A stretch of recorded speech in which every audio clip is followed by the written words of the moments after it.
I've titled this lecture Revolutions, Tyrants, and Wars. It sounds like a terrible title, but that's exactly what it's about. I saw a woman sit upon a scarlet-colored beast full of names of blasphemy. Revelation 17, verse 3. Here is this church controlling this scarlet-colored beast. Revelation 13, verse 4 says, and they worshipped the dragon, unknowingly, of course, which gave power unto the beast, and they worshipped the beast, which has been defined as that power which ruled for 1,260 years, then received a mortal wound, and will rule again at the end of time. And we have identified it, basically, as Catholicism. And they worship the beast, saying, who is like unto the beast, who is able to make war with him? Yeah, they're all bowing down to this strange beast, the kings of the world and the high people of this planet. They pay homage to it. They worship it through their obedience and by giving them the power of the state to deal with any issue. Here is an interesting quote from Popery, Puseyism, and Jesuitism. At what then do the Jesuits aim? According to them, they only seek the greater glory of God, but if you examine the facts, you will find that they aim at universal dominion alone. You see, Rome had lost universal dominion, and the Protestant Reformation had been a major problem in this issue, a major problem. They have rendered themselves indispensable to the Pope, who without them could not exist, because Catholicism is identified with them. They have rendered them themselves indispensable to governors and hold revolutions in their hands. And in this way, either under one name or another, it is they who rule the world. You see, the papacy has crowned itself ruler of the entire world. The Pope is the ruler of the entire world. That's the Holy Roman Empire spread over the entire planet. Well, if we have a look at a century of revolutions starting from 1750 to 1850, we'll see the American Revolution in 1776, and we can ask the presidents that then ruled, who do they think were responsible for this revolution? Then there's the French Revolution, 1789, the Spanish Revolution, 1823, the Polish Revolution, 1831, the German and the Italian Revolution, 1848. By 1917, you had the Russian Revolution, and then basically it was time for war, 1914 to 1918, which made the Russian Revolution, by the way, possible, and World War II, 1939 to 1945. That's a lot of conflict on this planet. How much blood did not flow on this planet as a consequence of these revolutions? And why?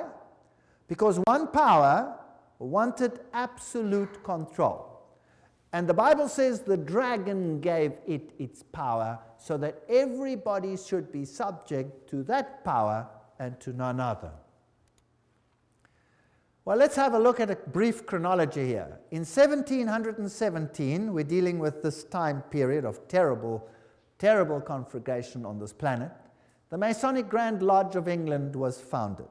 England was a thorn in the flesh. It was a Protestant nation. So a Masonic Grand Lodge is founded to infiltrate this power.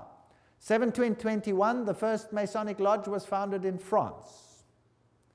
1731, Benjamin Franklin was initiated as a Freemason. 1738, the Roman Catholic Church condemns Freemasonry. Now that's a brilliant move. That's called dialectic thinking. You create an organization, you ban it, your insiders belong to the organization, but the outsiders see that you have distantiated yourself. It can't be your fault. You see how clever that is? Whereas at the Vatican, all the lodges remained and all the cardinals were members, but not the Goyim. It was to be a Protestant army under the control of the Jesuit order, and we did an entire lecture on that, and you can get it, the one on who's behind the secret societies. By 1758, Sir Francis Dashwood founded the Hellfire Club. Benjamin Franklin visits England to discuss the future of American colonies with Dashwood. 1768, foundation of the rite of strict observance. That's the 33-degree level of Freemasonry by Baron von Hunt, based on the Templar tradition. So that's an interesting point. And then Frederick of Prussia, Frederick the Great, I don't know what was so great about him, but nevertheless, founded the Order of the Architects of Africa and uses the title Illuminati to describe his neo-Masonic lodges. So that's just a brief history as we're going along. 1770, Benjamin Franklin was elected Grand Master of the Nine Sister Lodge in Paris. 1771, Grand Orient Masonry was founded in France. 1776, Order of the Perfectibilists, or Illuminati, was founded. Notice they call themselves perfect. The American Revolution starts. So by 1776, they had put everything in place. 1778, Peter I founded the Secret Circle. 1785, Grand Masonic Congress allegedly plotted the French Revolution. The Illuminati was banned in Bavaria, or went underground there. 1789, French Revolution. 1784, Illumist conspiracy to overthrow the Habsburg monarchs of the Holy Roman Empire. So the monarchies must go. The monarchies were often opposed to Jesuit rule, and they banned the Jesuits. Well, it was payback time. Nobody bans the power of the Roman Catholic Church. In 1816, John Adams wrote to President Jefferson, "Shall we not have a regular swarms of them here in as many disguises as only a king of the gypsies can assume, dressed as painters, publishers, writers, and schoolmasters? If ever there was a body of men who merited eternal damnation on earth and in hell, it is this society of Loyolas." They didn't mince words in those days, eh? Wow.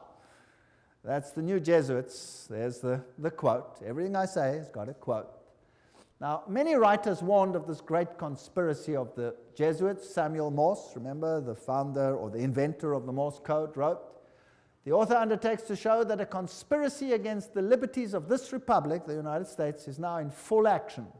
Under the direction of the wily Prince Metternich of Austria, who, knowing the impossibility of obliterating this troublesome example of a great free nation by force of arms, is attempting to accomplish his object through an agency or an army of Jesuits. The array of facts and arguments going to prove the existence of such a conspiracy will astonish any man who opens the book with the same incredulity as we did."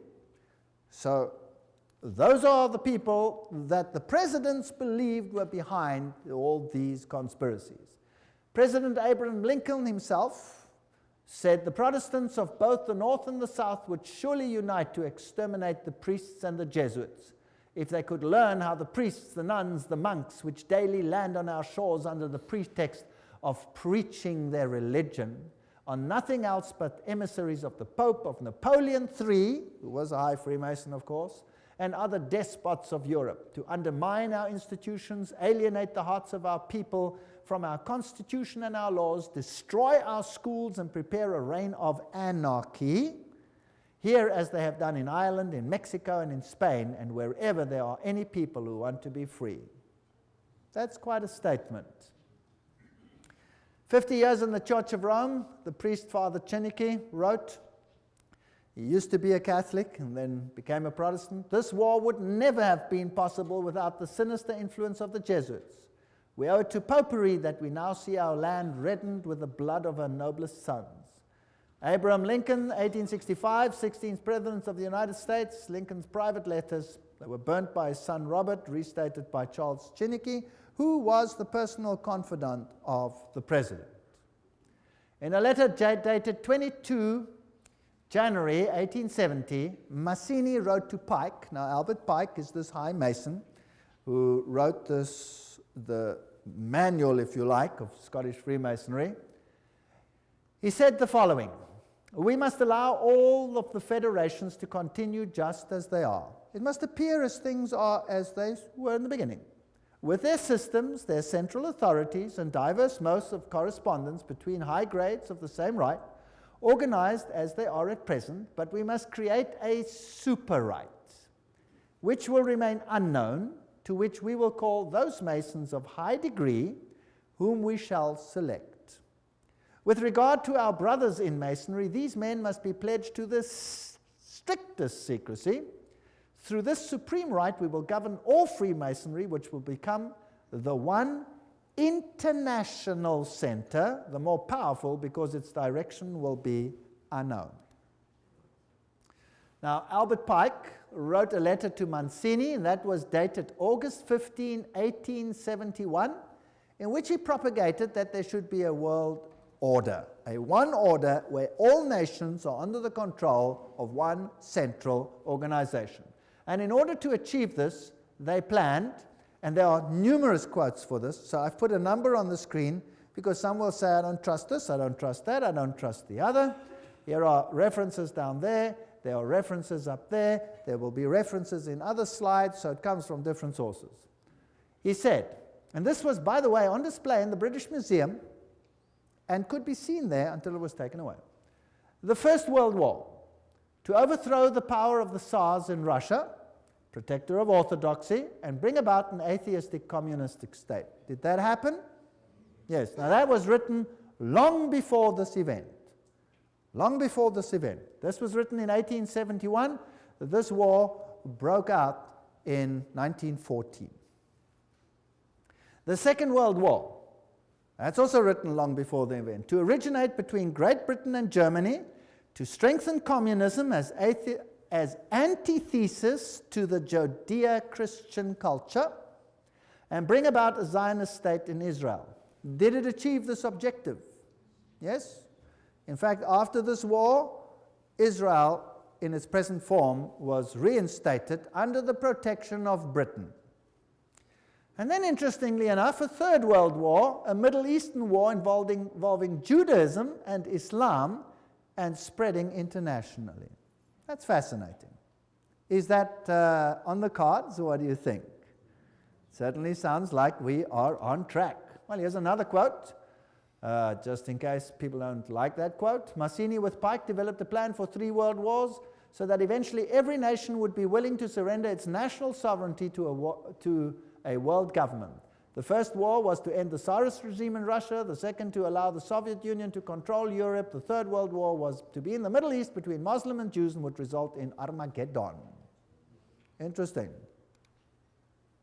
Now, how were they going to do it? Let's read what Albert Pike wrote about these wars and how they were going to be unleashed. He wrote, quote, "We shall unleash the nihilist and the atheist," so the destroyer and the atheist, "and we will provoke a formidable social cataclysm which in its horror will show clearly to the nations the effect of absolute atheism. Origin of savagery and the most bloody turmoil. Then everywhere the citizens obliged to defend themselves against the minority of revolutionaries will exterminate these destroyers of civilization, and the multitude, disillusioned with Christianity, will receive the pure light through the universal manifestation of the pure doctrine of Lucifer. The destruction of Christianity and atheism, both conquered and exterminated at the same time." Wow, what a clever plan. So you rub the two systems which you create up against the other. You create atheism as an antithesis to the Judeo-Christian culture. You have these two clash until they rub each other up, and then out of that you will get a new world order where you have a new religion which is far more esoteric and actually honors Satan. Isn't that a rather clever plan? Well, it's very successful. That is why Ordo ab Cao is the verse, if you like, that Freemasonry uses. This is one of their documents, remember, that I photographed in a Masonic lodge. And Weishaupt is the father of Jacobinism. You will remember that we spoke about that in Revelation chapter 11. And Jacobinism was the power that propagated the French Revolution. And we did this in Revelation chapter 11, where the Bastille was stormed, liberty leading, the goddess of reason was enthroned instead of Christianity. So Christianity was removed and another reign began. The monarchy was deposed, and Louis and his wife lost their heads, the beheading of Marie Antoinette, and that put an end to that monarchy. Then Robespierre, he headed the Jacobin clubs, and a reign of terror commenced, which in its bloodshed and its violence rivals anything that we have seen to date. The great philosopher, if you like, of the French Revolution was Voltaire. Now you can look it up in any Encyclopedia Britannica. They will tell you who Voltaire was. He was a Jesuit. They will say, of course, he was a renegade Jesuit that left the Roman Catholic Church to write against it. No, no, no. He was just playing the role perfectly, because they were setting up an antithesis. Do you remember the promise that a Jesuit makes? That I will take either side and do it perfectly, as long as in the end the Mother Church wins. Well, to hold the pen is to be at war. The social contract, man is born free and everywhere is in chains. One man thinks himself the master of others, but remains more of a slave than they are. That's true. But what if you created the slavery in order to create the misery, in order to create the revolution? Isn't that possible? So the philosophers come together and they write a new constitution for this planet called Human Rights. The Declaration of Human Rights, 1798. Declaration, Human Rights. You have the all-seeing eye of Lucifer. You have the serpent with a tail in the mouth, the life-giving serpent, the eternal serpent. And you have this funny little Jacobin hat over there on the end of the spear. If you look at the whole thing over there. And then you have this bundle of rods tied together, which are called what? Do you remember what they were called? Fasciae. Fasciae. Bundle of rods tied together. And on top of the fasciae, you have this funny little hat, which was the Jacobin hat. And that's what it looked like. There's a better representation of, also known as the Phrygian cap, once worn in ancient Rome by emancipated slaves as a mark of their freedom, and adopted in the Revolution as the red cap of liberty. Well, that's what they tell you. That's for the Goyim. Let me tell you what it really is. There it is. This is the god Mitra. And there he is slaughtering the bull. And he's using a dog, a snake, and a scorpion, which has got hold of the more delicate parts of this bull, and he's destroying him with unclean animals. This is a war against Christ. Now let's have a look on the side. What does his hat look like? It's the Phrygian hat. So this is Mithraism. And Catholicism is Mithraism. Mithraism was the religion of Persia, it was the religion of Rome, and it is the religion of the Roman Catholic Church. There are 7 grades in Mithraism. The highest grade is called Father. And then you got a congregation. Now, who in the Catholic Church has a congregation and is called Father? The priest, right? And he could be a member of various groups, and so can Catholic priests. They can be whatever. They can be Jesuits, they can be Franciscans, they can be Dominicans, they can be members of various other orders as well. So Cyrus the Great was the first one to bring out the Human Rights Charter. Now the mortal wound, as we had discussed it in Revelation chapter 11, just to refresh your memory, 21 February 1798, Pope Pius is dethroned by Napoleon. His ring was torn from his finger and he died in exile. Now think about this. If Napoleon was a Freemason, then he was under control of whom? Of the Jesuit order. So who sent Napoleon to Rome to take the Pope captive? The Jesuit order. Why? Well, I've thought about this a lot. Within the Roman Catholic Church, there are numerous orders, and there has not always existed perfect harmony. In fact, the Jesuit order slowly took control of all the orders. The Knights of Malta, for example, did not lightly give up their power seat, but are now subject to the Jesuits. The Dominicans were at loggerheads with the Jesuits. For example, the papacy took the Inquisition away from the Jesuits and gave it to the Dominicans, which created tremendous tension. And in the French Revolution, it was the Dominican order that was destroyed there, not the Jesuits. They controlled the issue. So there were some issues within the church itself that also had to be sorted out to get complete control of the situation. It was even so that at the Council of Trent, many a Roman Catholic stood up and said, the Word and the Word alone. Don't think that everything in the Catholic Church has always been negative towards the Word. No. And Martin Luther must have made an impact as well. And so there were many that weren't in line. So the church itself needed a purging. And then there was another problem. And this problem was this, that the Reformation had fingered Rome as the Antichrist. Now, if the Reformation fingers Rome as the Antichrist, any move that seems to emanate from Rome will be looked at with what? Suspicion. So why not destroy the papacy, apparently, and then resurrect it with, and at the same time purge it of everything that is contra, and then resurrect it as a final power in complete control of these organizations. Does that make any sense? That would be a neat trick. And then anything that happened thereafter with a weak little papacy over there would be disregarded. It cannot be from them. It must come from elsewhere. That is how secret societies work. They walk behind fronts, behind fronts, behind fronts. So let's see what happened. By 1804, Pius watches Napoleon crown himself emperor. Napoleon then takes the Vatican States. So Rome is diminishing. By 1848, Mazzini attacks Rome, and Pope is exiled. Papal states are gone. So this power is gone. The Protestants literally relaxed, basically.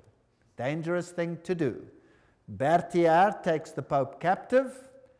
Weishaupt and his fellow Jesuits cut off the income to the Vatican by launching and leading the French Revolution, by directing Napoleon's conquest of the Catholic Europe, and by eventually having Napoleon throw Pope Pius VII in jail at Avignon, until he agreed, note, as the price of his release, to re-establish the Jesuit order.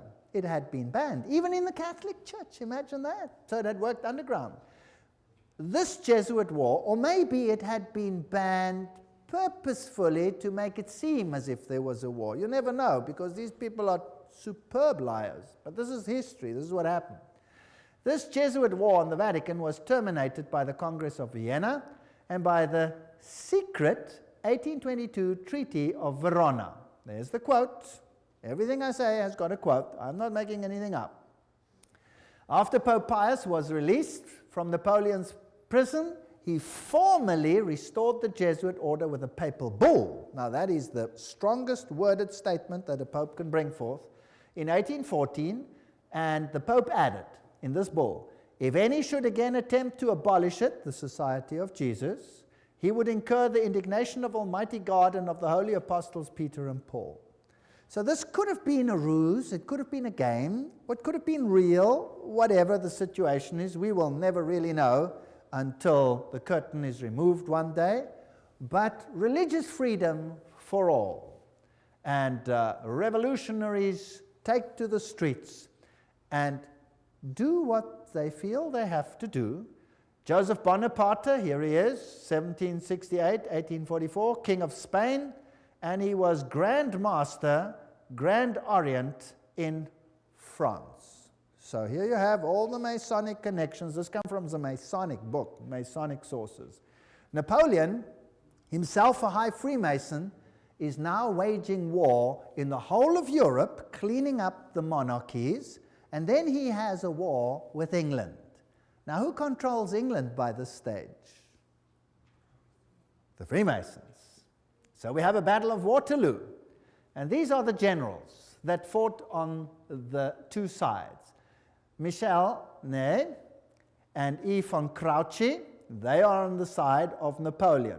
High Freemason, Napoleon, High Freemason. On the other side, you have General Blücher. Those who are German will know a statement that goes, "Ran wie Blücher an der Katzbach," which means, General Blücher at the river Katzbach, he gave Napoleon blazes. High Freemason. And G. von Schnarrenhorst, High Freemason. They were all Freemasons. So this war, was it really a war, or was it a planned war? Now, who are the orchestrators of the First World War? Well, there he is, Kaiser Wilhelm I. What has he got on? This comes from a Masonic book. He's got his Masonic apron on. He's a high Freemason. That's what he was. Here is Kaiser Friedrich der Große. There he is, with his Freemason regalia from a Freemason book. They're proud that these kings were all Freemasons. So the whole war situation is being planned by Freemasons, who are being run by who? By the Jesuits. Now let's have a look at America quickly. Here is this grand building, the Capitol. There is the foundation stone, and it says, laid Masonically, September 17, 1932. Okay, so by that time, America was ruled by Freemasonry. Of course, the people are totally unaware. The institutions continue as before, but they are all being infiltrated. If you look at the architecture, the eagles, the symbolism, what you have is sun worship. You have Mithraism displayed here. The street plan of Washington is Masonic. You have the upside-down goat of Mendes in the street plan. Then you have the compass and the set square, and everything is in blocks of 13, and the Masonic temples are on the 13th Street, etc. The whole street plan of Washington is Masonically laid. So it's dedicated to Lucifer. Of course, the people are unaware of this. The White House is then built with this tremendous stela over there, the height of which is 555 feet. Not 666, that belongs to someone higher in Rome. This is 555. And isn't it interesting that 555 is the number that Hollywood uses? Have you ever heard when they say, what's the telephone number on any TV program or any one of those? Oh, it's 555, blah, blah, blah, blah, blah. Have you heard of that? It's dedicated to Hollywood. By the way, in Hollywood is the wood they use to make a witch's staff. So it's dedicated to Lucifer. It's witchcraft. But that's just besides the point. So here is the stela. Who laid these foundations? The Freemasons. So let's ask them what it means. Here is the Encyclopedia of Freemasonry. You're going to get a better source than that. Obelisks were originally erected in honor of the sun god. The connection comes from the Egyptian worship of the phallus. So there stands a male, whatever, in the White House. So we don't have to go. It's dedicated to Osiris and to Isis. And anyway, that is the structure over there. The military structure is a pentagon, which is the high center of the pentagram into which, for example, 13 witches would step in order, 12 around one, in order to propagate a curse. So this is also a witchcraft structure. So it's just a building, but it has certain connotations. Then France, the one that has this new philosophy for a new world, sends a gift to the United States, the Statue of Liberty. So let's ask UNESCO what it means. UNESCO says the 7 rays emanating from Mitra's halo, there's the god Mitra, symbolize the triumph of the forces over the forces of darkness. Now, you must understand that Lucifer says that Michael and his angels represent the forces of darkness, that Yahweh is the devil. Isn't that terrible? You remember that? We did that. And here, UNESCO tells us that the head of the Statue of Liberty is adorned with Mitra's 7 rays. The flame she holds is a sun symbol. So this is the torch of Lucifer. Because it doesn't matter whether Lucifer is male or female, he's androgenic in his story. Here is the foundation stone. At this site on August 5, 1884, the cornerstone of the pedestal of the Statue of Liberty, enlightening the world, that's illumination, was laid with ceremony by William so-and-so, Grand Master of Masons. And there's the Masonic sign. So the Statue of Liberty is Masonic. Everything will appear to be Masonic as we continue.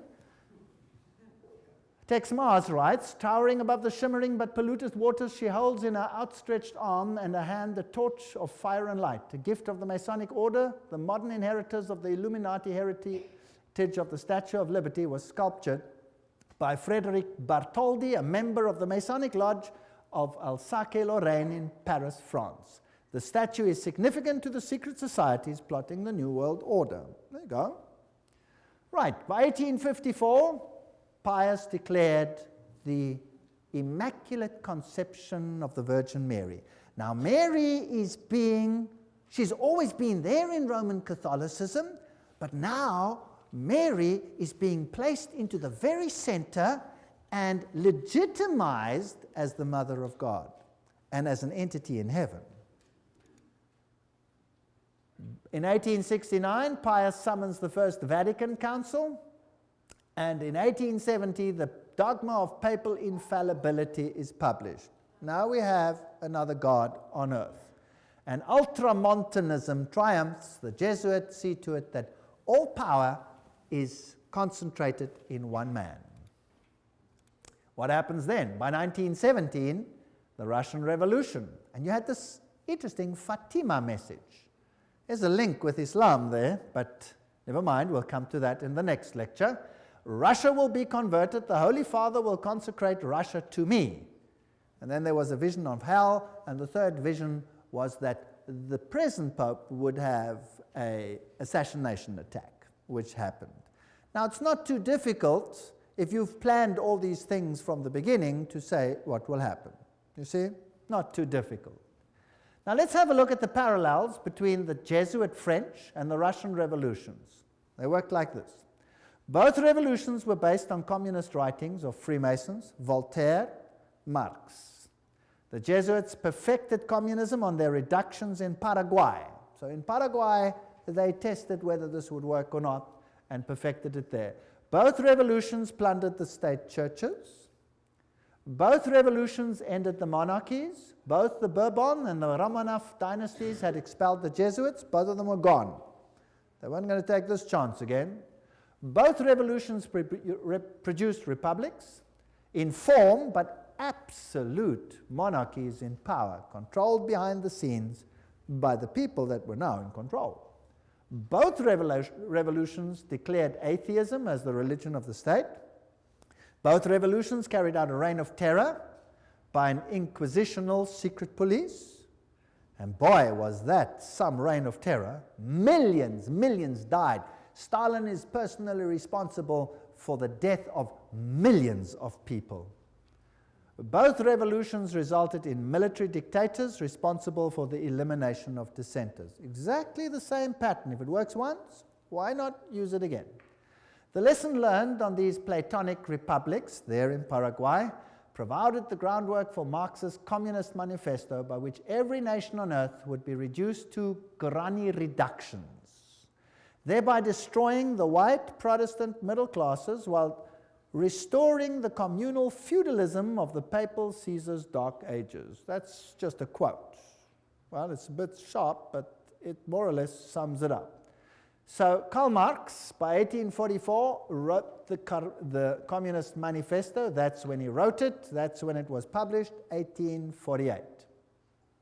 By 1928, Papal Nuncio in Germany leads the Catholic powerful center party to the right and helps skyrocket Adolf Hitler to power. Now, who's Adolf Hitler? By 1929, Pius disbands the Catholic Party. It's done its job, and people are ready to vote. And in the same year, he crowns himself sovereign ruler of the world. What arrogance. Now the Pope is sovereign ruler of the world. In the same year, he signs the documents. Now a ruler has to have a country, and he gets his papal state back, the smallest state in the world. And the papacy now again qualifies as a political entity. Now, it had been dead. It was no longer a political entity, so the beast was mortally wounded. And now it gets its power back, and now it qualifies as a beast again. Its wound was healed. Isn't that correct? That's why the San Francisco Chronicle, almost quoting the Bible, says that while they signed this document, the wound was healed in this display. Now we're ready for war. 1934. In Yugoslavia, an organization called the Ustashi is formed. What a disgusting organization. Founded, and they assassinate King Alexander of Yugoslavia. Now, the Ustashi is a military organization with basically Nazi features, and they slaughtered the Serbs. They slaughtered the Orthodox people and forced them to become Catholic or to die. One of the two. And nothing is ever said about this tremendous slaughter that took place over here. 1941, Croatia declares itself independent, and the slaughter begins. This is the man who is now Pope, Cardinal Secretary of State, Eugenio Pacelli. There is his family, all of them Masonic connection, and of course, they have the Banco di Romano at their disposal with Rothschild money. This man, does he have Masonic features? Yes. Here he is at his election. His cell number was 13, a very important number in Freemasonry. There he is in the Masonic triangle stamp that they produced. There he is with the Masonic sign, just as Anthony Sayer had it, and something else. From then on, the papacy wore the ephod, the little plaque that was also worn by the priests of Israel. Now, let's ask Albert Mackey, a 33-degree Freemason, to quote to us what this means. He says, "The Grand High Priest of the Royal Arch Freemasonry from 1859, 1865 in the USA states in his standard work," this is him, states that the High Priest of the Royal Arch officially wears the ephod. So who's the High Priest of Freemasonry? And there is the Pope. Well, Pacelli visited the United States and conversed with this man, President F.D. Roosevelt. Now, this is a large picture which should never probably have been released, and they're probably very upset that it has been released, but it shows Roosevelt in his full Masonic regalia. And there it shows him with his fez on his head, and he's receiving a Masonic handshake. Note the Masonic handshake.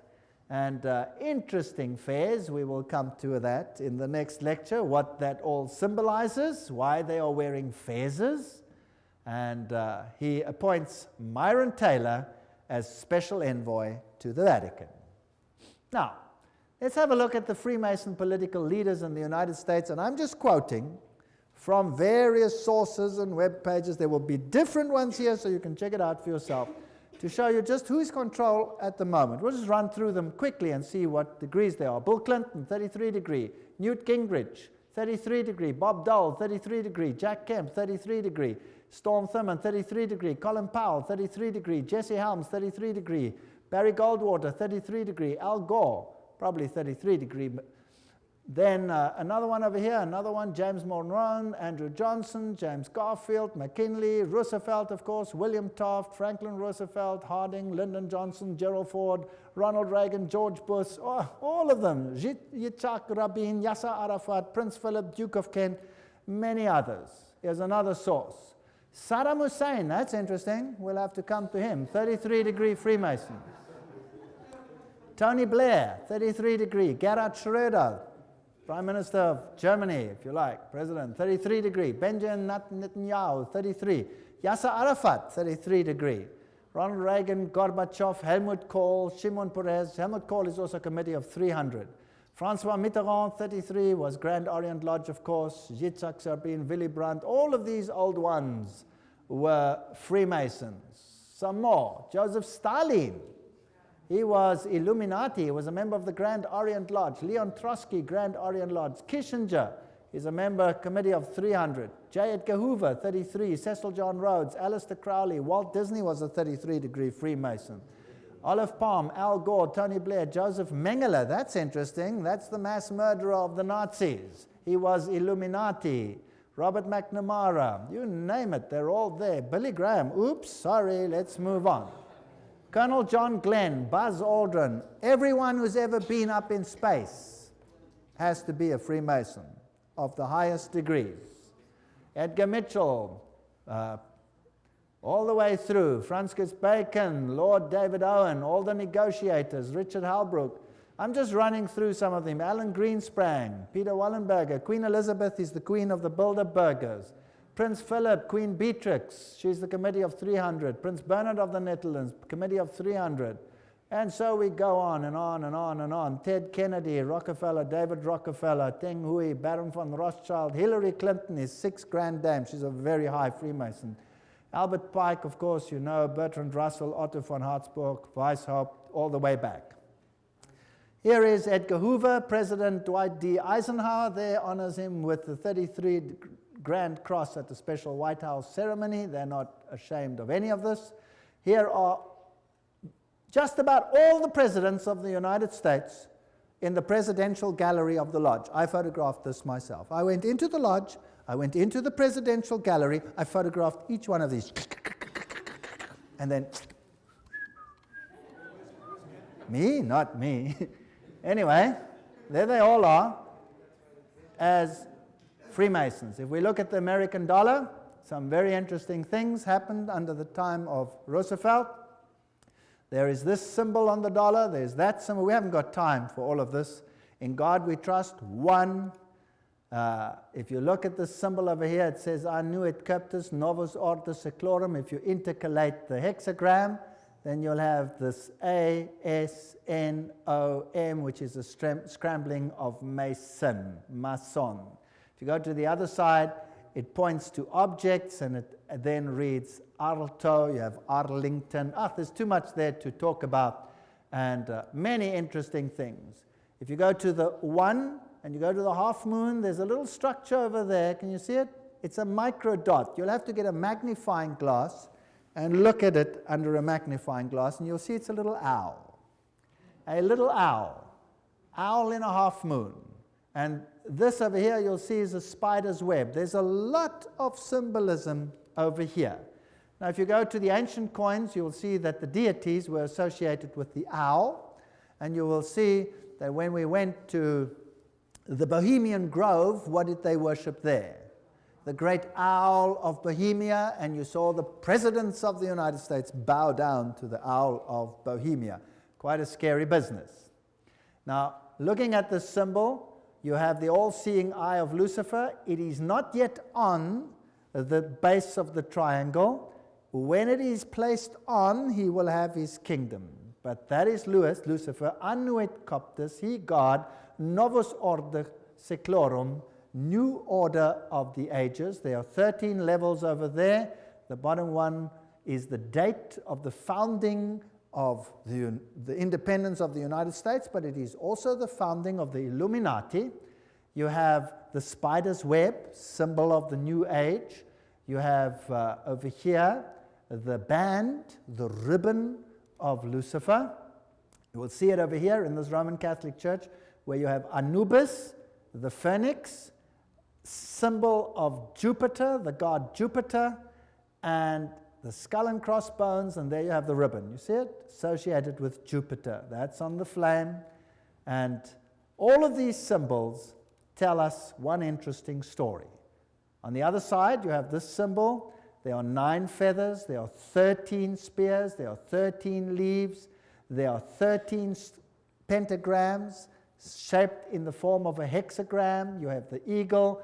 You have this statement over here, a pluribus unum, out of many one. We're going to reunite all nations. So that's the symbolism of a new world order on the dollar.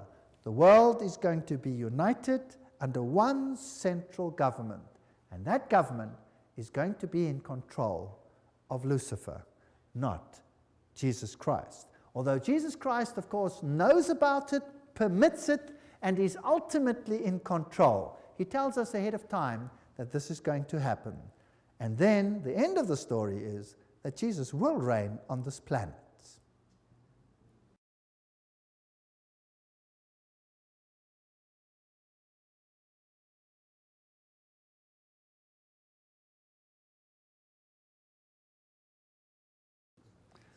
In the previous section, we were looking at the symbolism on the US dollar, and we saw how all of this symbolism is Masonic and appeared on the dollar note after the time of Roosevelt. Revelation 13:11, and I saw another beast coming up out of the earth, and it had 2 horns like a lamb, and he spoke like a dragon. We're going to deal with this prophecy in detail in another lecture. It exercises all the authority of the first beast, which we will find will be Roman Catholicism before it, and causes the earth and those that dwell in it to worship the first beast whose deadly wound was healed. So here was now a Protestant ally that would enforce papal doctrines. But that's in another lecture, complete lecture, called Two Beasts Become Friends. If we look at the architecture even, it is interesting. That is St. Peter's. That is the Capitol building. The architecture is identical. Of course, the building itself was designed, the American one, by Freemasonry.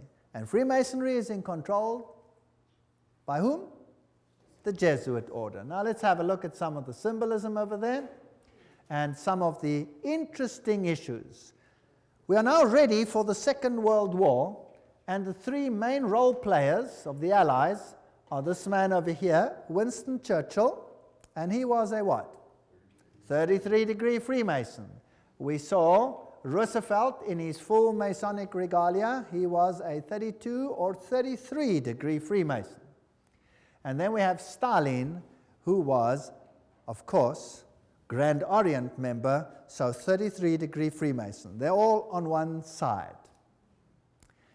Extract from a report by Ambassador Harriman in Moscow to the State Department, June 30, 1944. Stalin paid tribute to the assistance rendered by the United States to Soviet industry before and during the war.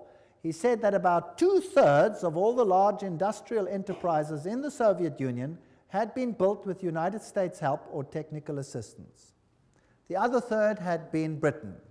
So who built the USSR? Who built it? The West. The West financed it and built it. Here you can see Winston Churchill in his Druid Masonic Lodge with all his Druid fellows around him. So these are genuine facts. This isn't just conjecture. Do you remember Pearl Harbor? Well, fortunately, the 50 years of Secrecy Act are past, and so now we know for a fact, because this has been revealed, that they knew that Pearl Harbor was going to be attacked. Is that correct? And they chose not to do anything about it. Why? Because they needed an incident to start a war. The American Constitution was not going to permit them to enter a war. They needed an incident, and they created it. In fact, that is mass murder of their own people. Is that correct? Because they knew about it. This is public knowledge. It's in the news. The 50-year secrecy is up. Nobody can deny it anymore. It's a fact. So America, once before, has killed thousands of its own people to allow something to become possible that wasn't possible before. Once done successfully, do you think I could do it again? I wonder. What about the other side? Hitler. Hitler said, I learned much from the order of the Jesuits. Until now, there has never been anything more grandiose on earth than the hierarchical system of the Catholic Church. I transferred much of this organization into my own party. The SS was constituted according to the Jesuit principles. Himmler, head of the SS, was closely associated with the Jesuits through his father and brother. Hitler said of him, I can see Himmler as our Ignatius of Loyola. And Joseph Goebbels was also a trained Jesuit. So, the two sides, who controls them both? The same parties. This is called thesis, antithesis. Goebbels, Himmler, these people were Jesuits. They were fascists. Adolf Hitler, fascist, using the symbolism of the sun god, the Maltese cross, the symbols of the sun god. Here he is with Hindenburg himself, of course, a Freemason. This thing is all entirely planned. Gaining the youth on his side. One of the principal Catholic personalities to help Hitler to power was Franz von Papen. And Franz von Papen, of course, leader of the Catholic Party, helped to skyrocket Hitler to power. So the Catholic Church skyrocketed Hitler to power. And these are posed pictures. They have Masonic meaning, but we'll get to that later. The Reichsadler, chosen as the symbol, Masonic symbol. And the supposed happy alliance in the beginning, which then deteriorates. Here you see the salute with the Masonic activities associated with it.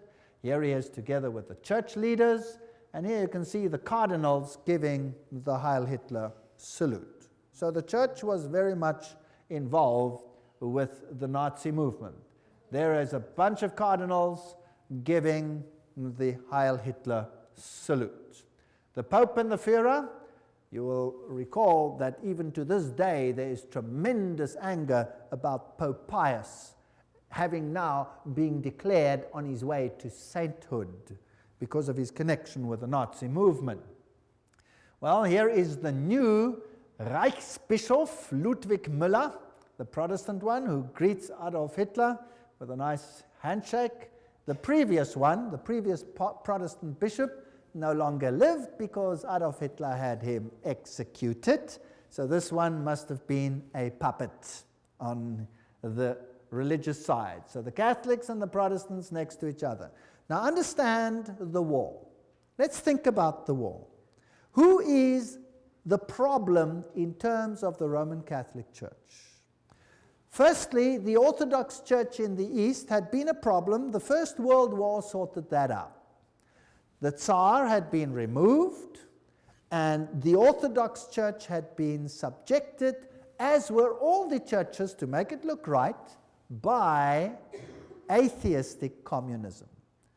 But the leaders of communism were all Catholics. In fact, I have traveled in many of those countries, and the old people all told me, now we understand why the leaders of the communist regimes, why they all attended the Catholic Church. Why, if they were all atheists, were they such good Catholics? Well, this mighty army is built up, but Germany is divided. The north of Germany, and particularly the east of Germany, is all Protestant. They're Lutherans. And they are skeptical of the papacy. Whereas the south of Germany is all Catholic. In the Orthodox countries, like the entire USSR, you have the Orthodox Church controlling the mindset of the people. Now, since the takeover of communism, that has been reduced or subjected, and the Orthodox Church has been subject to the state. Now comes this mighty war. The symbols being carried here are the symbols of Lucifer. They're also used in theosophy. There you can see them. There's the swastika, the all-seeing serpent. And Adolf Hitler himself was a tremendous occultist. Of course, as a Jesuit insider, he would be. But of course, his outer garb of religion was Catholicism. You'll find the same swastika on the foot of Buddha. And, as I recall, as I told you before, it was a Jesuit priest, Father Stempfler, not Hitler, who really wrote Mein Kampf. So a Jesuit wrote the book. The SS has the same symbols as the skull and bones people. The skull with the crossbone, meine Ehre, heißt Treue. My honor means Treue, to be loyal, loyalty. The SS had been organized by Himmler according to the principle of the Jesuit order and became basically the new, if you like, Inquisition. And anybody who did not obey the system was destroyed. Now we read much in the literature about 6 million Jews who were destroyed.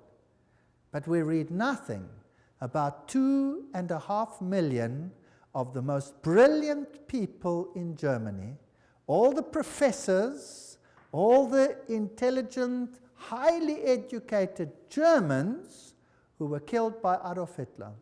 You see, thinking people cannot be tolerated in such a regime. Downgrade the mindset. We must have serfs and elite, Goyen, catechumens, cattle, and then the super illuminists. How irritating. Remember that the Jesuit magazine, Civiltà Cattolica, house organ of the Jesuits, says quite frankly, fascism is the regime that corresponds most closely to the concept of the Church of Rome. Fascism is fascinating, excuse the pun. Fascism has one central leader. You see, Pope eventually, one central leader, total control over the people, yet the people believe that they are free because they are getting everything that they require. Unlike communism, they may have property rights, but the property rights are qualified, and I'll come to that in a later lecture in case you are duped into that. Now here are these fasciae. Let's have a look at them. The bundle of rod accompanied by an axe or a spear, which symbolized power over life and death, carried by the Roman official as symbol of authority. Under the Republican conflict or praetor, starting on an expedition, he took his vows on the Capitoline Hill, where the Vatican sits today. This is very symbolic. He acclaimed imperator, in other words, leader by his troops. He decked his fasci with a laurel, and on his return deposited the wreath upon the Capitoline Hill. Everything leads to Rome. Fascinating story. So where you find the fasciae, you must know that Rome is behind it. Fascist regimes use the fasciae. So fasciae can look like that with an axe, or the axe can go through, or it can be a spear like it was in the French Revolution. These are fasciae. Now, where do we find the fasciae? Well, in 1888, campaign poster of incumbent President Grover Cleveland, Benjamin Harrison defeated them, but later he won. Cleveland was re-elected to a non-consecutive term. There his eagle is standing on 2 fasciae. See it? Fascism, hidden in the United States. Do you know the United States should be as far as the East is from the West from fascism, isn't it? Well, isn't that fascinating? The US Capitol building, if you go right to the tippy-toppy, that's what you have. Fasciae, fasciae, fasciae, fasciae. So the United States eventually is going to become a fascist state. Nobody would have believed that 50 years, 100 years ago, 10 years ago, maybe not even 5 years ago. Today, what does it look like? Is there mighty state control over every single one, just like in the times of the SS? If you move, is there a new law coming out which will watch the people of the state? Yes or no? Yes, Patriot Bill, have you heard of that? All kinds of interesting laws coming out. Now, what type of government is that?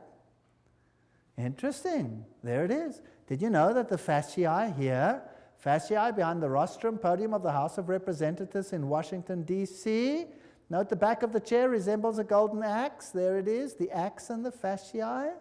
So they knew this all along. They're just waiting for the opportunity, biding their time. Ancient Roman coins with a fasciae. Here is a fasciae on the back of a dime in America with a flame there. Fasciae on a US dollar.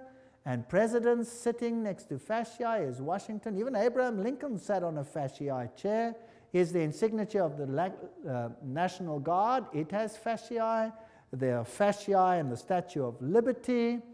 Let's read what Anthony Sutton, remember this man who wrote about Skull and Bones, educated at the University of London, Göttingen, California, research fellow, Hoover Institute. This is an important man. Let's see what he has to say. How the order creates war and revolution. Talking now about Skull and Bones, which is the Illuminati, which is the Jesuits behind the scenes, as we have seen. Operational history of the order can only be understood within the framework of Hegelian dialectic process. Hegel, the great man who said, always create two directions, thesis, antithesis, rub them up against the other. Who cares how many people die in the process? Then you have synthesis. Then you get what you actually want. From this axiom, it follows that controlled conflict can create a predetermined history. For example, when the Trilateral Commission to subject managed conflict, etc. We read this quote before, so I'll just skip it. The synthesis, that's which comes together, sought by the establishment is called the New World Order. Without controlled conflict, this New World Order will not come about. Random individual action of persons in society would not lead to this synthesis. It's artificial. Therefore, it has to be created. So you hear about a war here and a war there and a revolution here and a revolution there. Revolutions have to be financed. You never hear where the money comes from to finance them. Who finances the revolutions? Who runs them? You see? So you have Nazis against Soviet Unions, North Korea, North Vietnam, ad nauseum against the United States. The conflict built profits while pushing the world ever closer to a one-world government. Now, isn't it logical that that's what Satan wants? He wants a one-world government. So in Hegelian philosophy, the conflict of political right and political left, or thesis and antithesis in Hegelian terms, is essential to forward movement of history and historical change itself. Have you noticed that every country has a left party and a right party? Have you heard about that? And your country has it too, otherwise there would be no point to vote, right? Two of them. Now, let's have a look how this is worked. President Woodrow Wilson made this statement. This is now a president speaking. Some of the biggest men in the United States in the fields of commerce and manufacturing know that there is a power so organized, so subtle, so complete, so pervasive that they had better not speak above their breath when they speak in condemnation of it. Aha, so here is a power that controls things. Karl Marx in Das Kapital posed capitalism as thesis and communism as antithesis. Now you'll have Jesuits clamoring for capitalism and you'll have Jesuits clamoring for communism. The clash of opposites must, in the Hegelian system, bring about a society neither capitalist nor communist. That's synthesis. Moreover, in the Hegelian scheme of events, this new synthesis will reflect the concept of the state as God and the individually as totally subordinate to an all-powerful state. If you don't do what the state says, sizzle fits. That's what Adolf Hitler practiced. 2.5 million Germans, sizzle fits, gone. What then is the function of Parliament? Now take note, I'm not saying this, I'm reading it. I get criticized for this statement. You cannot believe. Please don't criticize me. Write to these people. I'm just quoting. What then is the function of a parliament, a congress, for Hegelians? These institutions are merely to allow individuals to feel that their opinions have some value and to allow a government to take advantage of whatever wisdom the peasant may accidentally demonstrate. All right? Now let's see how Hegel puts it himself. This is now the great philosopher Hegel, where the politicians bow down to him. He says, by virtue of this participation, subjective liberty and conceit with their general opinion, individuals, can show themselves palpably efficacious and enjoy the satisfaction of feeling themselves to count for something. In other words, we're just idiots. So if you vote, who are you voting for? I'll tell you who you're voting for. I always say this. They vote for the devil in pink or the devil in blue. The vote makes no difference. It's a joke. Politics is a joke. War, the organized conflict of nations for Hegelianism, is only the visible outcome of the clash between ideas. As John Dewey, the Hegelian darling of modern education system, puts it, he's in control of the whole new world education. War is the most effective preacher of the vanity of all merely finite interests. It put an end to the selfish egoism of the individual, by which he would claim his life and his property as his own or as his family's. Did you get that? Now, surely Rome doesn't think like that. Oh, I'll show you papal bulls which will make your hair stand on end. New ones. Compare this to the spirit and letter of the Constitution of the United States, which says absolutely the opposite. All right? So for these elitists, the state is supreme, and a self-appointed elite running the state acts indeed as God on earth. The rest are catechumens, cattle, goyim. College textbooks present war and revolution as more or less accidental results of conflict, but they're never in Western textbooks will you find the evidence that revolutions need finance, and the source of the finance, in many cases, traces back to Wall Street. Operational vehicles for conflict creation, the key to modern history is in these facts. The elitists have close working relations with both Marxists and Nazis. They play on both sides because what they have created is just a game. In this memorandum, we will present the concept that world history, certainly since 1970, reflects deliberately created conflict with the objective of bringing about a synthesis, a new world order. So let's have a look how it worked. Here's the order. The thesis is Marxist Russia, Second World War now.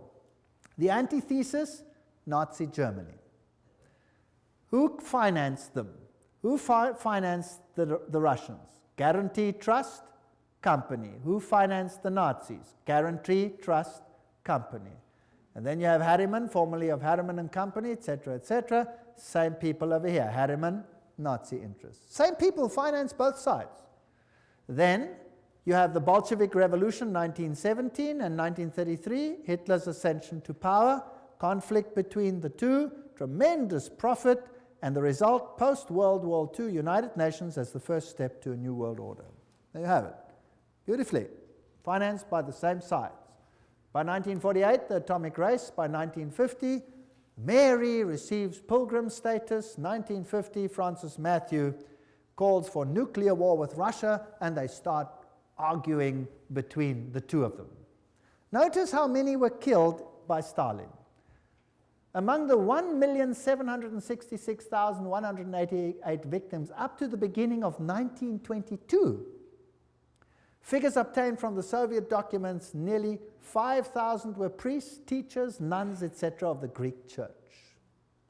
As soon as the persecution extended to the millions of Lutheran, Reformed, Baptist, Methodist, and especially Mennonite Christians, the circulation of the Bible is not only strictly forbidden, but punishable by exile. So that's what Stalin did. Stalin killed millions. We hear of 6 million Jews. Well, think in terms of 30, 40, 50 million people when you think of Stalin, the greatest mass murderer this world has ever seen.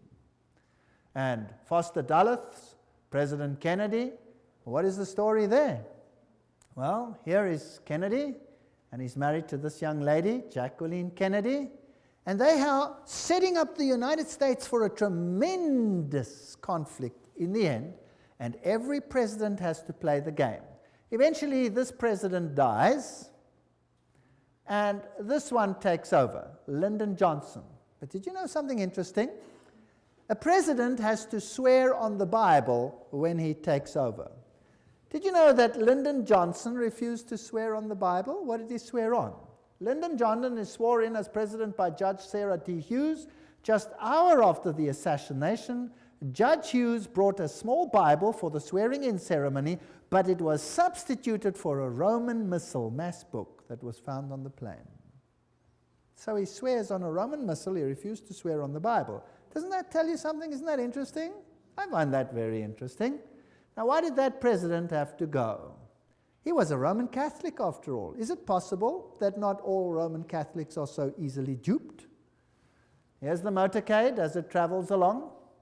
Here you have Mrs. Kennedy helps the Secret Service agent, Clint Hill, climb into the car at the back when the president was shot. And here are the roses she received. Very interesting. Here is Dallas, 11/22, on November 22, 1963. John Fitzgerald Kennedy, 35th President of the United States, visited Dallas. That's interesting. Also the number 11 over there.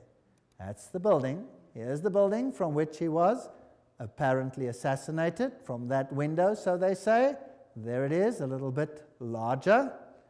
And here's the plaque where they have written what happened over here. On November 22, the building gained the national notoriety when Lee Harvey Oswald, and somebody did the trouble to underline allegedly, shot and killed President John F. Kennedy. And most people don't believe that Lee Harvey Oswald shot the president. The president's car came down the street. That tree was not yet there and was apparently shot from that window over there. And it happened approximately where I'm standing relative to this picture. Now notice as he comes down here, he's traveling on this side of the road. And imagine hordes of people standing on either side. And here is a little uphill. And when you go further into the hall over here, there was a picket fence. And if you looked from the picket fence, you could look down onto the street.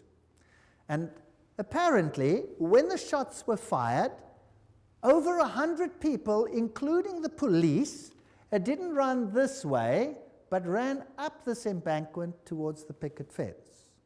Now, why did they run to the front of the president and not from behind the president? Apparently, they say, Lee Harvey Oswald shot him from behind, and he was the only one who shot, and he shot from behind, and he hit him over here. A very, very fantastic shot, by the way, if it is so. It only has a little problem. The president's head didn't go forward, it went backwards, and it hit him here in the throat. And there was a small entry wound in the front and a huge one in the back. So from where was he hit? From the front or from the back? He was hit from the front. Not only that, there were shots from other places along the side, and there was an intercalation which all hit the president. There is even evidence that the driver himself, who happened to be left-handed, rotated and shot the president himself with a pistol as well. He had multiple shots. Of the witnesses that ran towards the picket fence, over 100 of them, almost all of them, except for one or two ladies who were ridiculed, were assassinated themselves. Is that not strange? Wouldn't you think that was strange if all the witnesses died strangely? Well, this is one of the biggest cover-ups that probably ever occurred. Here's the picket fence. And when you're looking there, that's how it was. Someone behind the picket fence would shoot. And this would be the view from the picket fence. I'm now pretending to be there. I took these pictures myself. And the cross would be there. So he would shoot the president at this short distance and hit him from the side front. Now, it's interesting that the president's head jerked to his back and to his left. Bah, like that. That means that he must have been shot from the front side, right? Isn't that logical? All right, now, am I saying this, or is this public knowledge? This is public knowledge. And yet it is denied by government because they have one culprit, Lee Harvey Oswald. There's the place where he died, straight shot from the picket fence. Now, let's have a look how J.F. Kennedy died. And let's look at the television production of this issue, and then you make your own opinion. If we can have the sound on.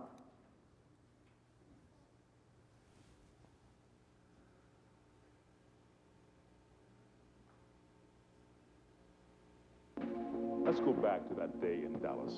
The day was November 22nd, the time shortly before noon.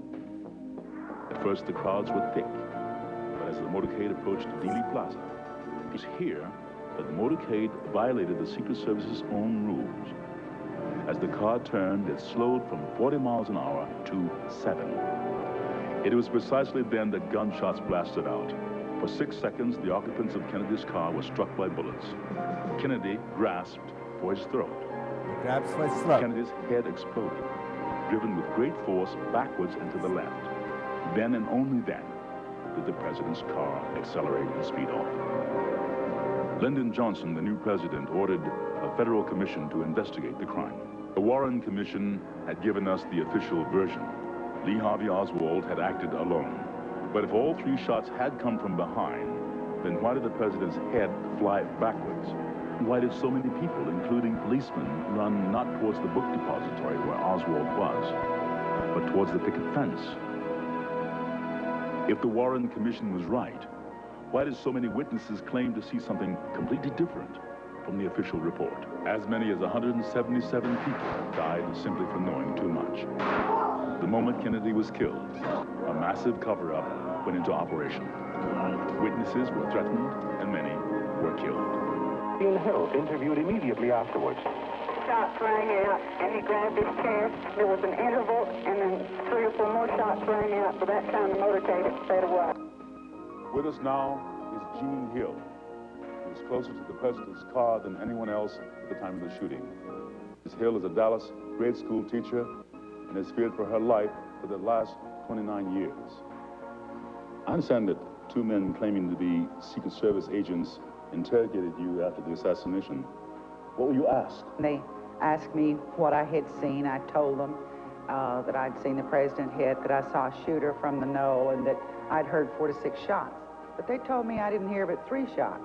Were you ever interviewed by the Warren Commission? Oh, yes. I was interviewed by Arlen Specter, who, well, he tried very hard to discredit everything I said. He accused me of all kinds of things, from like a shabby marital affair to seeking publicity to just downright lying. We found the real facts, and certainly no one in the intervening 25 years has disproved our basic conclusions. It was Specter who came up with the so-called magic bullet theory, which tracks one bullet going through both Kennedy and Texas Governor John Connally. The bullet was later discovered virtually intact on Connally's hospital stretcher. The truth, had it been known, had it come out, would have revealed there was a conspiracy. Conspiracy to kill the president needed a scapegoat, a patsy, someone who would take the blame. There were many things you weren't supposed to see, like the paraffin test given to Oswald. It proved conclusively that Oswald had not fired a rifle that day, or the spy camera found in Oswald's possessions, issued to him by the U.S. government, or Oswald's letter to a Mr. Hunt, requesting his next assignment. The only Hunt we know of in this case is Howard Hunt of the CIA, who shared the same office with Oswald in New Orleans. The office belonged to Guy Bannister, formerly with the FBI. Not only was this address on Oswald's supposedly pro-Castro leaflets, but the account Oswald used to print the leaflets belonged to the CIA. Howard Hunt with the CIA, Guy Bannister with the FBI, and Lee Harvey Oswald, all in the same office.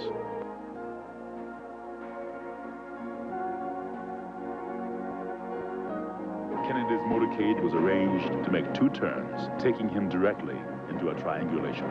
The first shot came from the picket fence. It hit Kennedy in the throat. The second shot came from the Dow Tex building, next to the book depository. It entered Kennedy's back. The third shot came from the southwest corner of the book depository, 7th floor. It hit Connally. The fourth shot came from the Dow Tex. It narrowly missed, hit the curb, wounding a bystander. The 5th and 6th shots were fired almost simultaneously, from the depository and from the picket fence. Both hit Kennedy in the head, one from above, moving him forward. Then, an instant later, one from the front, tossing him back.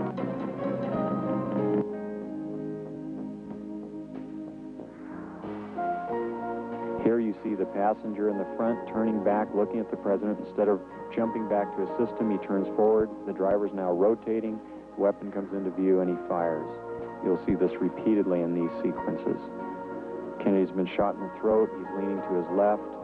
The driver now begins to rotate. His left arm comes over his right shoulder, and he fires now. Again, you see the driver rotate. You see the weapon come into view. He's rotating again. The weapon is in view. He fires. You can clearly see his head turning and his arm and the weapon extending into view over his right shoulder. One of the first activities of William Greer after the presidential limousine arrived at Parkland Hospital was to attain a bucket and a sponge and water and begin to wash the blood and brains off of the presidential limousine. There's a new theory about the assassination of John F. Kennedy. A government scientist says police audio tapes provide new evidence of a second gunman. If it could be proved that the sound on the tape was a gunshot and that, in fact, it came from the grassy knoll, then it would provide some evidence that there was a second gunman in addition to Lee Harvey Oswald. But so far, few who agree with the conclusion made by Thomas. Hello? Yes, Rick. Go ahead, please. Yes, I'd like to know why it's taken so long for this information and the truth to be exposed. First place, it hasn't been exposed yet, and I don't think it ever will be. Secrecy in government is designed for one purpose and one purpose only. Not to keep the enemy or the opposition from knowing what's going on, but to keep the American people from knowing what is going on. And all the evidence that exists, or might have existed, that would implicate the government in Kennedy's assassination, you can be sure that evidence is now destroyed. And so even if everything is released now, the chances of solving the Kennedy assassination and attaching the blame to the guilty parties is almost impossible.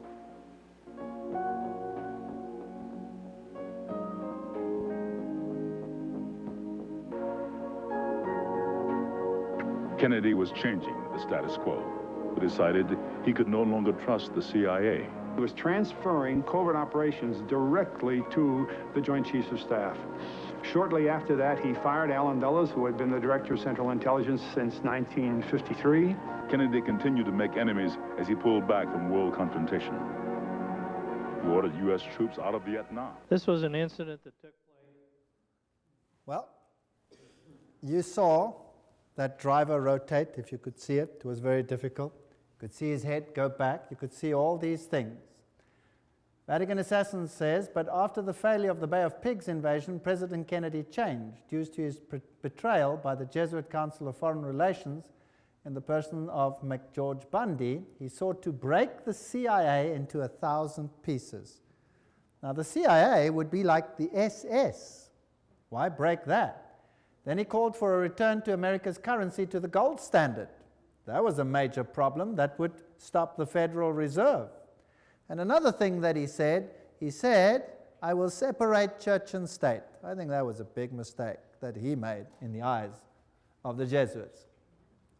Remember that Loyola said, finally let all with such artfulness gain the ascendant over princes, noblemen, and magistrates of every place, that they may be ready at our beck even to sacrifice their nearest relations and most intimate friends when we say it is for our interest and advantage.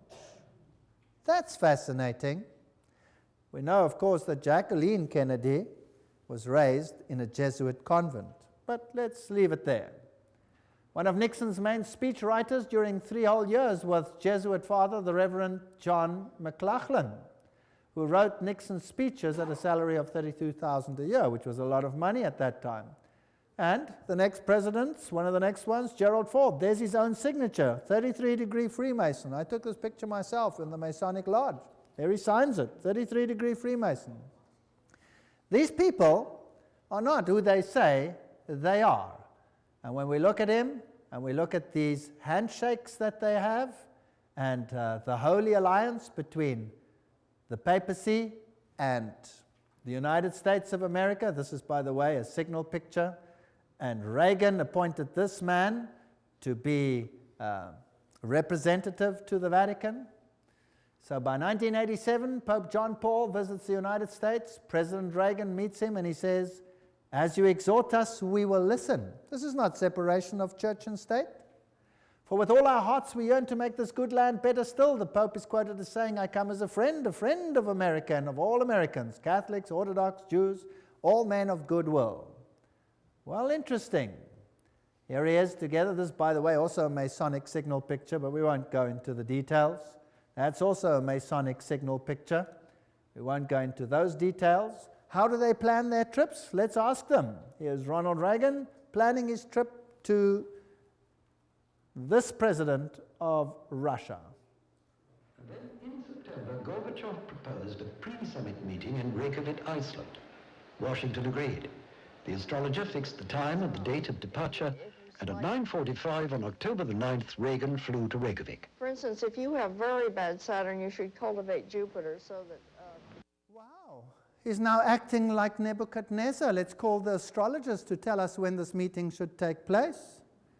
You know, the 11th is a very important date. Presidents die on it. Buildings collapse on it. It's very interesting.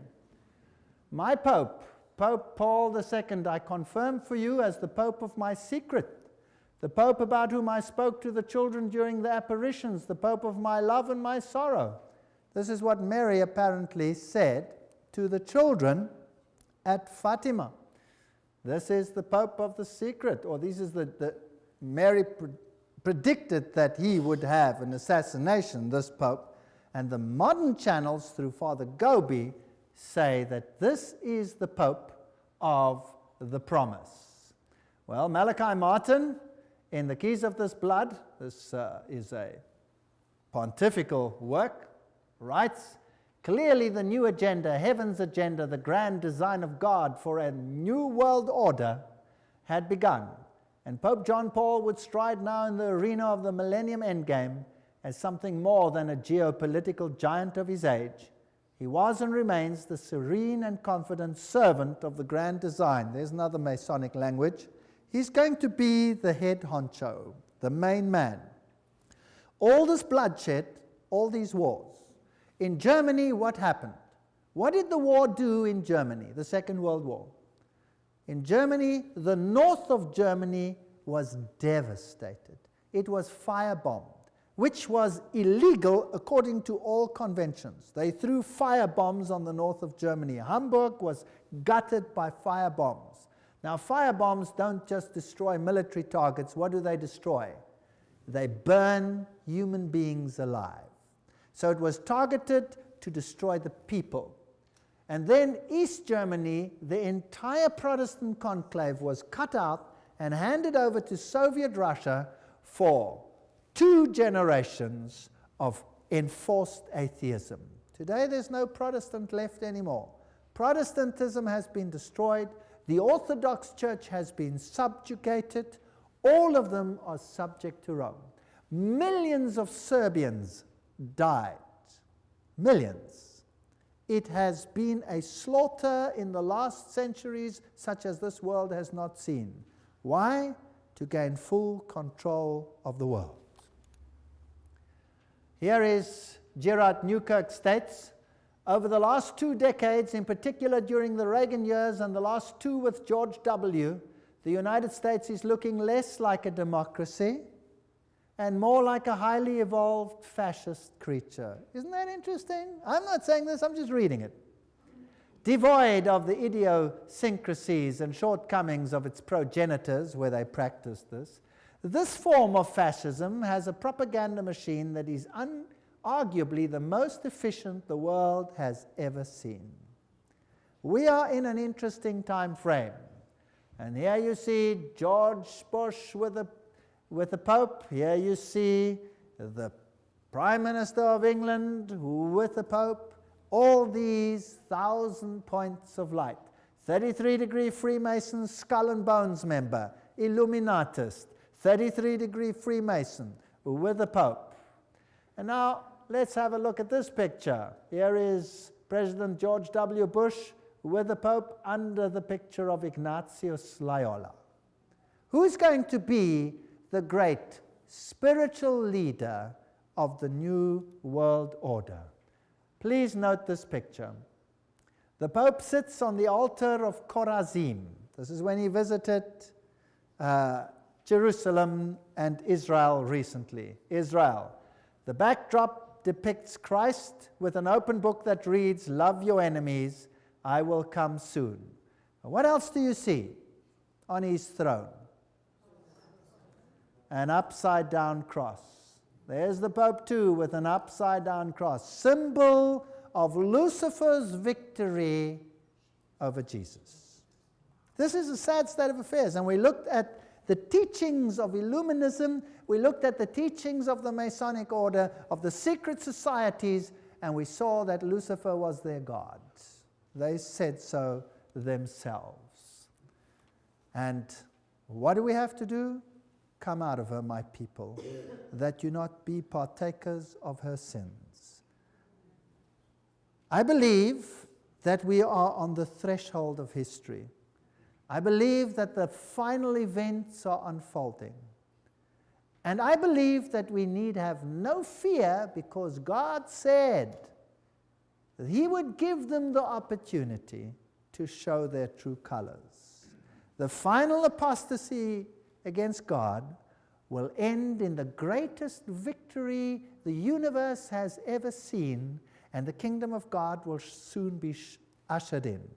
If you thought that this was long in the future, I have news for you. It is at the door. Jesus is coming soon. Thank you.